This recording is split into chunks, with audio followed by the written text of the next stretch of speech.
So when is a protest not a protest? When a president needs an excuse to send in the troops. President Donald Trump says he's ready to invoke that Insurrection Act.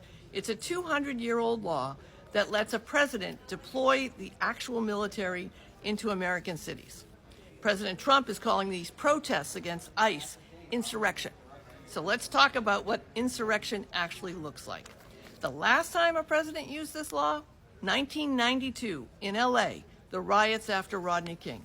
63 people died, over $1 billion in damage, 6 days of absolute chaos in Los Angeles.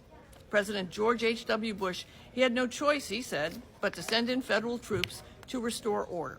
Right now, yes, we have protests in Chicago and Portland. Some clashes with federal agents, yes. Some property damage, absolutely. But 63 people dead, billions in damage, cities burning for days, not even close to the same thing. Oregon officials say the chaos is literally confined to one block, one city block. And here's what makes this especially wild. During the 2020 George Floyd protests, Donald Trump called demonstrators thugs and said when the looting starts, the shooting starts. Well, research now tells us that 93 to 96% of those protests were completely peaceful. And Trump has done this before, inflate the threat, demonize the protesters so he can justify the use of force. And can we talk about the irony here? Trump was impeached for incitement of insurrection over January 6th. He's now calling protesters insurrectionists. The person whose supporters literally stormed the Capitol wants to use military force against people protesting immigration policy. And here's the tell. There was a violent attack on an ICE field office in Texas, but the National Guard isn't sent to Texas. They are sent to Democratic-run cities that are suing to keep them out. The governor of Illinois is calling it an unconstitutional invasion. A federal judge, Trump's own appointee, blocked the deployment in Portland.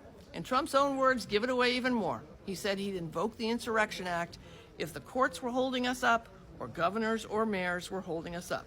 The translation, if people try to stop me legally, I'll use the military anyway. That's not law and order, people. That's authoritarianism.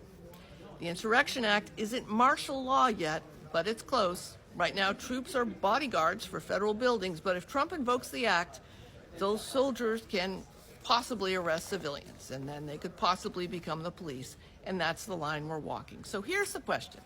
Is this about protecting federal agents and buildings, or is this about a president manufacturing a crisis so he can militarize cities that didn't vote for him and have us get used to soldiers on the streets?